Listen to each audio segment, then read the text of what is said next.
Cricket game का एक नियम, हर खिलाड़ी को इंटरनेशनल मैच से पहले अपने आप को घरेलू पिच पर साबित करना होता है।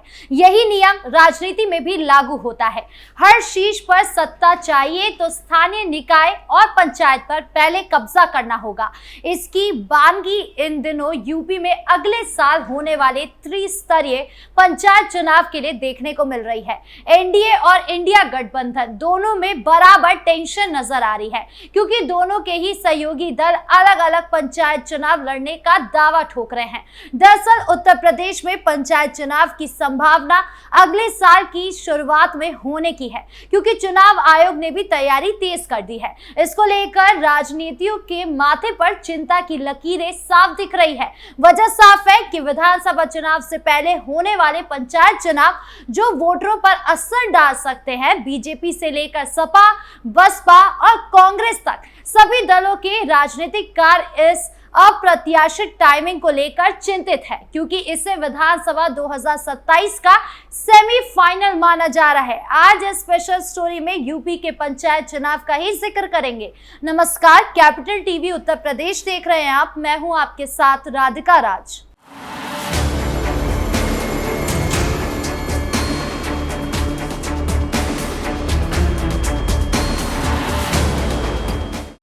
दो 2026 की शुरुआती वक्त में ही हो सकते हैं पंचायत चुनाव। सबसे पहले बात करें पंचायत चुनाव को लेकर चल रही तैयारियों की। दरअसल त्रिस्तरीय पंचायत चुनाव की तैयारी शुरू हो गई है। शासन ने ग्राम पंचायत का परिसीमन करने का निर्देश दिया है, लेकिन महाराजगंज में 4 वर्ष के अंदर गांव नगर में शामिल नहीं होने से परिसीमन की संभावना कम है। वहीं निर्वाचन आयोग ने भी पंचायत चुनाव से संबंधित टेंडरिंग की कार्यवाही शुरू कराने का निर्देश दिया है। पिछला त्रिस्तरीय पंचायत चुनाव अप्रैल-मई 2021 में हुआ था।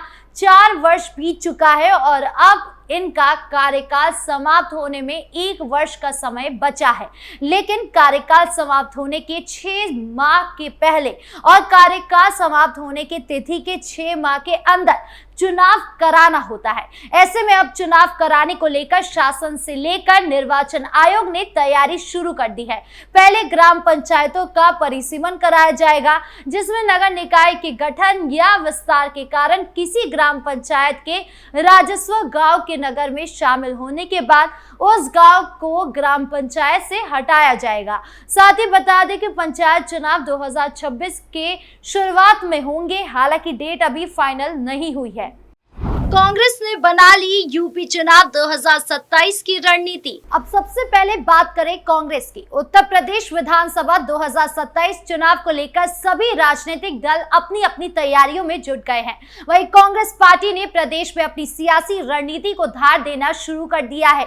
इन तैयारियों में पंचायत चुनाव में नेताओं की भूमिका एक अहम रोल अदा करने जा रही है। यूपी कांग्रेस ने अपने नेताओं को साफ कर दिया है कि अगर विधानसभा चुनाव में टिकट चाहिए तो पहले अपने क्षेत्र में पार्टी के उम्मीदवारों को पंचायत चुनाव में बड़ी जीत दिलाने के लिए मेहनत करें। जैसा कि मैंने आपको बताया कि उत्तर प्रदेश में अगले साल 2026 में पंचायत चुनाव होने जा रहे हैं। ऐसे में कांग्रेस ने कार्यकर्ताओं से इन चुनाव में जी जान से मेहनत करने के निर्देश दिए हैं और कहा गया है कि इस चुनाव में जिसकी जितनी सफलता उसकी दावेदारी उतनी ही प्रबल मानी जाएगी। कांग्रेस पार्टी का नया संगठन हाल फिलहाल में ही बना है और अब नए संगठन को नई जिम्मेदारियां भी दी गई हैं। वहीं इस नए संगठन का एक लिटमस टेस्ट पंचायत चुनाव ही होने जा रहा है, जिसमें सभी को अपने अपने पंचायत क्षेत्र में लोगों से बेहतर संवाद और समन्वय के साथ पंचायत चुनाव जीतने के लिए लगने के लिए कहा गया है। तो वहीं प्रदेश इकाई ने इस बात को लेकर हरी झंडी भी दिखा दी है कि जो जितना बेहतर पंचायत चुनाव में करेगा उसकी दावेदारी 2027 के विधानसभा चुनाव में उतनी ही प्रबल होगी।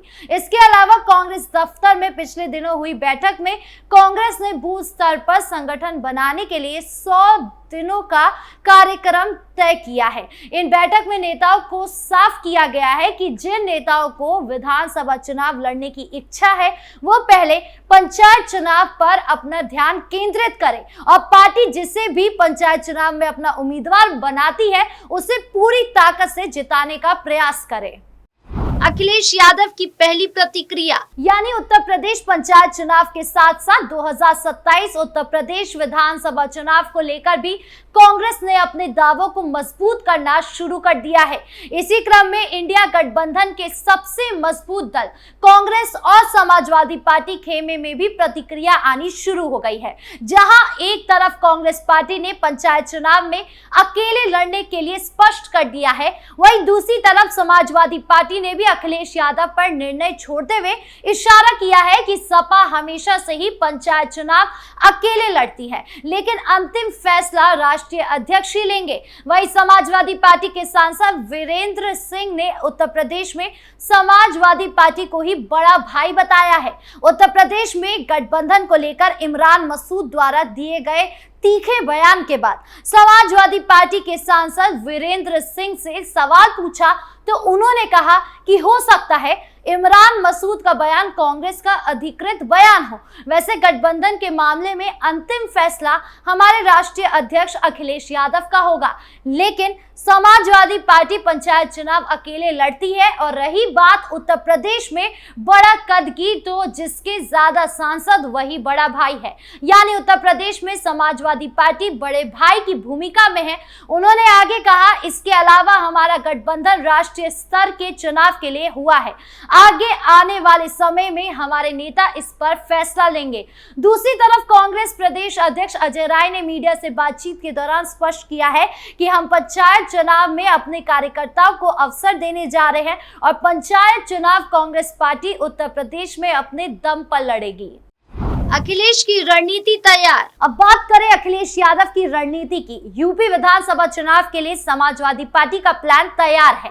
अखिलेश यादव की समाजवादी पार्टी 2027 के यूपी विधानसभा चुनाव की तैयारी में अभी से जुट गई है। योगी सरकार की खामियों को जनता के सामने उजागर करने के लिए पार्टी गाने, डॉक्यूमेंट्री और सोशल मीडिया शॉर्ट वीडियोस का सहारा लेने की रणनीति अपनाने जा रही है। अलग अलग विषयों पर डॉक्यूमेंट्री बनाए जाने की तैयारी की जा रही है। सोशल मीडिया पर प्रयोग के तौर पर कुछ गाने सोशल मीडिया पर आ भी चुके हैं। ये बात अलग है कि पार्टी के मुखिया अखिलेश यादव या पार्टी के किसी भी बड़े नेता ने अभी इस अभियान को लॉन्च नहीं किया है। इसके पीछे सपा की रणनीति हो सकती है। आनंद भदौरिया, सपा सांसद धौरहरा बताते हैं कि विधानसभा चुनाव के लिए सपा का प्लान तैयार है।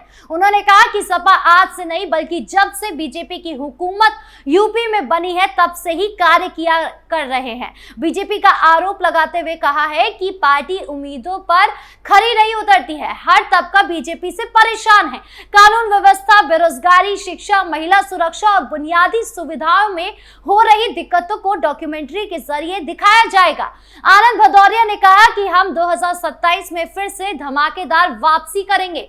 आनंद भदौरिया सपा सांसद धरोहरा बताते हैं कि विधानसभा चुनाव के लिए सपा का प्लान तैयार है। उन्होंने कहा कि सपा आज से नहीं बल्कि जब से बीजेपी की हुकूमत यूपी में बनी है तभी से कार्य किया जा रहा है। बीजेपी पर आरोप लगाते हुए कहा कि पार्टी उम्मीदों पर खरी नहीं उतरी है। हर तबका बीजेपी से परेशान है।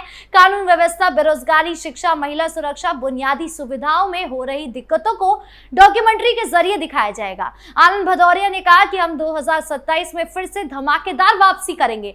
पार्टी इन डॉक्यूमेंट्री को सोशल मीडिया प्लेटफॉर्म जैसे इंस्टा, एक्स, यूट्यूब, फेसबुक के जरिए प्रसारित करेगी, जिससे शहरी और ग्रामीण तबकों तक ये संदेश पहुंच जाए।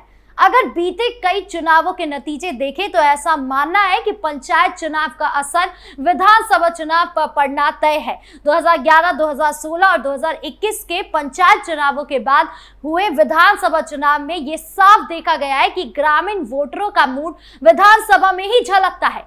इस बार भी अगर पंचायत चुनाव में किसी पार्टी को झटका लगा तो उसका सीधा असर विधानसभा चुनाव पर पड़ सकता है। वहीं बीजेपी की बात की जाए तो पंचायत चुनाव विधानसभा में रिहर्सल मानते हुए कमर कस ली गई है। गांव चलो अभियान के तहत बीजेपी कार्यकर्ता गांव-गांव जाकर सरकार की योजनाओं का प्रचार कर रहे हैं। पार्टी को उम्मीद है कि पंचायत चुनाव में अच्छा प्रदर्शन विधानसभा में उसकी राह आसान करेगा।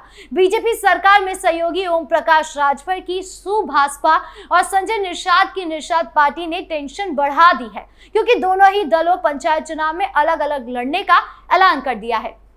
अगर ये जीते हैं, आगे विधानसभा चुनाव में ज्यादा सीटों का दबाव बढ़ेगा। वहीं सरकार में एक और सहयोगी रालोद ने भी अपने पत्ते नहीं खोले हैं। माना यह भी जा रहा है कि वेस्ट यूपी में भाजपा के लिए ज्यादा टेंशन नहीं है, यानी कुल मिलाकर सभी पार्टियां पंचायत चुनाव को देखते हुए तैयारी में जुट गई है। ऐसे में किसकी रणनीति सफल होती है, ये देखने वाली बात होगी। आपको क्या लगता है, कमेंट बॉक्स में जरूर बताएं।